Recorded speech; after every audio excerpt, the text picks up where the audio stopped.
Alright, and welcome back for the last installment. Now, this is the main system I play the most out of the bunch. This is the collection for it, so these are all the games I have that are for the PlayStation 3. So if you guys want to add me on the PlayStation Network, my PSN screen name will be in the channel description. So head on over to that, wherever that may be, you know, somewhere around there. Alright, anyways, I'm basically going to tell you about each one of these games, very brief, and rate the game on a scale from 1 to 10. 10 being awesome, 10 being like a must-own, so much fucking fun, you'll get so much gameplay out of it, and 1 being, it's shit.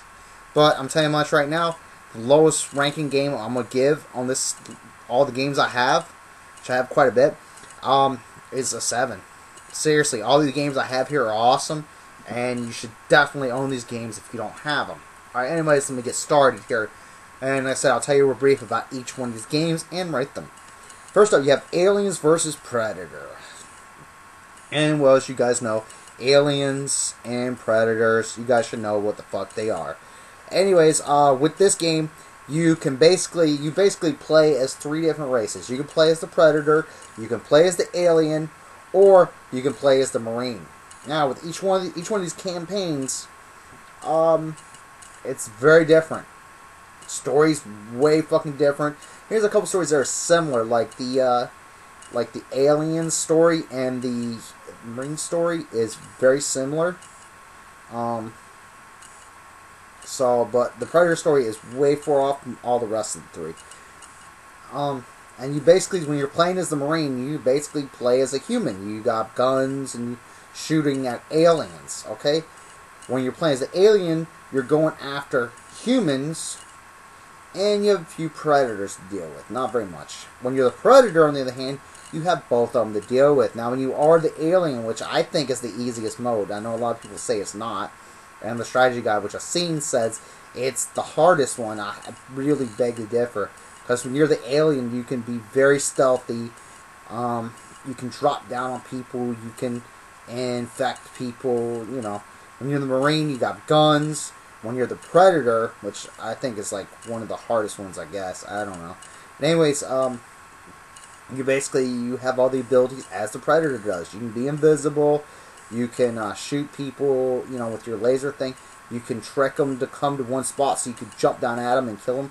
I highly recommend this game. It has online play. The only downside of this game is it's extremely hard. I mean, extremely hard. Even on normal, this game's pretty fucking challenging. And then you have to do all the story modes. Yeah, good luck. Good luck beating it on hard. Good fucking luck. It is insanely hard. I give this game an easy 7.5. I definitely highly recommend it.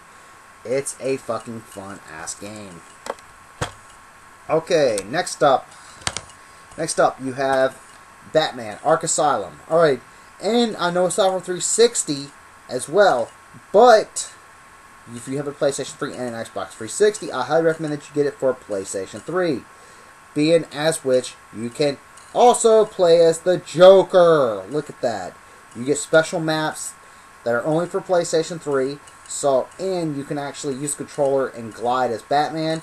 The game is solid.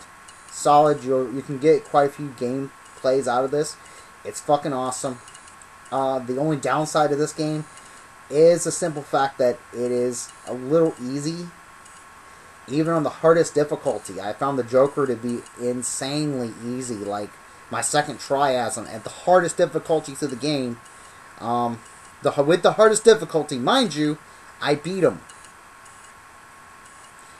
Okay, the game's not hard, but it's fucking fun. It's definitely worth it. I definitely highly recommend it, and I give this one an 8. Alright, next up, you have Bayonetta. Which is a game I really wish, I found out later on that I really wish I should have bought it on 360. The PlayStation 3 version has a lot of load time. Xbox 360 version has next to none. So that's the one major difference. But other than that, the game's fucking fun. It's real similar to like a Dante, like a God of War style game, or a actually Devil May Cry. Actually, I say it's more closer to Devil May Cry. You get guns, you get all kinds of shit. You can upgrade her. Story's pretty solid. Game's not really. Game's not easy. Tell you much right now, game's not easy. Combos are fucking insane though in this game. Like I said, I would definitely have to give this game a 7. Being much the long ass load times. That's my only real big complaint with it. Other than that, storyline's solid. Everything's solid with it. Next up is Brutal Legend. Brutal Legend is a fucking awesome game. Great soundtrack. Awesome soundtrack. Of course, you have Jack Black. It has like multiple different styles of game. It has you have action adventure. You have some parts where you have to do racing. You have a lot of strategy involved in this game. And then of course the kick-ass metal soundtrack. That's always a plus. Yeah, there is some couple songs that are kind of pussy on here, but other than that, the soundtrack's pretty solid. I mean, shit, it's got fucking Carcass. So, Carcass, Bishop of Hexen, Anthrax, Slayer. Come on, just those bands alone, this game automatically gets, without even playing the game, it automatically, in my book, gets at least a 7. But with the gameplay being awesome too, I definitely give this game an 8.5. Next up is Dante's Inferno. Now, Dante's Inferno, I know everybody's wants to claim it as being, oh, it's a cheap God of War ripoff, and there's similarities, yes, within this and God of War. There's very much similarities, but at the same token, it's its own game as well. It's fucking demented, especially first like few levels. They're very insane. I mean, you feel like you're in hell when you're playing this with the first few levels. I mean, shit, you kill babies in this shit. Yeah, you kill fucking babies. But they are demented babies who have, like sickles for, not sickles, but they have blades for arms. What the fuck? Who the hell thought of that? Anyways, as you guys can see, it's the Japanese version. There you go. I see it's not the typical American rating right there, which I'll be discussing about that later on in other videos. Very highly recommend this game. Game's awesome. I definitely give it a 7.5 easily. Easily, the game's awesome. You get quite a few playthroughs on this. It's fucking awesome. And with the Japanese version, it's in Japanese, yes. The last boss sounds so much more intimidating than when you're fighting Satan at the end. It sounds way more intimidating in Japanese than in English. So maybe you guys might want to check out a video or two of that, see the Japanese version. Or if you guys really want to hear it, I can show it to you. Alright, anyways, this game's fucking fun. It's the darkness. You're basically that dude right there, and you're basically kind of controlling these two guys. Not really, but they're kind of controlling you at the same time. But you have to learn how to control them, and you have to stay in the darkness, and yada yada yada. It's a shooter, first person shooter. These two guys is fucking sick though. When they go and they slither and they eat like hearts. It's fucking awesome. Game's not easy. Game is not easy at all. Definitely give it a 7.5 easily. Next up, you have it's an awesome game shit on this, Devil May Cry 4. Highly recommend this game as well.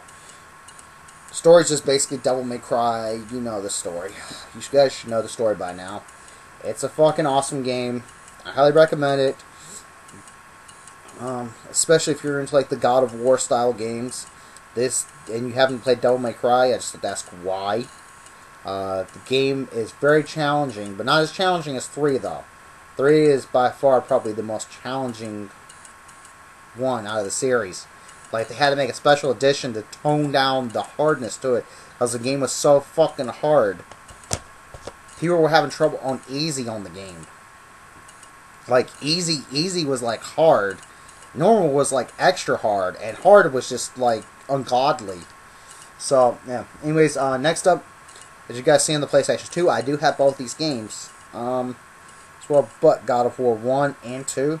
And if you have it on PlayStation 2, I highly recommend that you pick up this.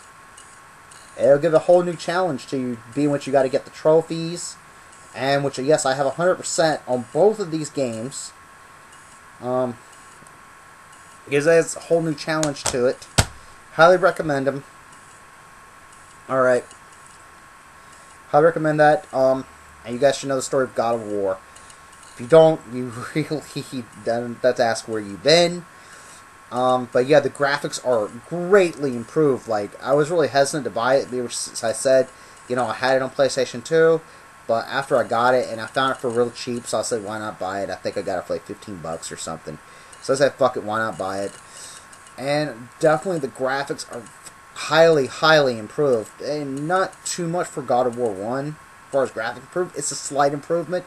God of War 2 is a great improvement, as far as graphics go. And then, like I said, you have trophies to get as well. So, I actually recommend you pick up that. Okay, next up, you have one of the crowning jewels in the PlayStation 3 arsenal, which is God of fucking War 3. Probably one of the best looking games, one of the best overall fucking games in it. And as I said before, sorry, I forgot to give a rating for God of War Collection 1 and 2.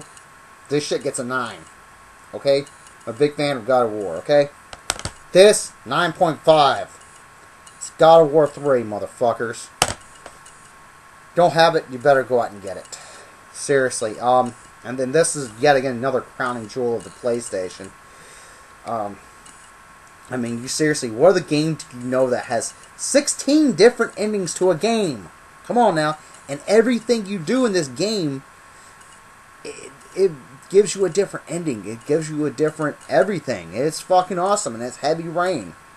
A Heavy Rain, easily a 9. I mean, I saying that's easy. I'm really debating about it. Actually, no, I think I actually give this game a 9.5. This is like one of the crowning jewels to the PlayStation 3.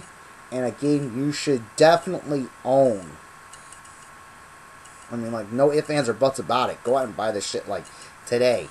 It may be 60 bucks, but it's fucking worth it, I know. It's been out for, what, a little bit of a time, but still 60 bucks, it's still worth it. It's still fucking worth it. Next up is, oh yeah, I forgot to tell you about the game. Sorry about that.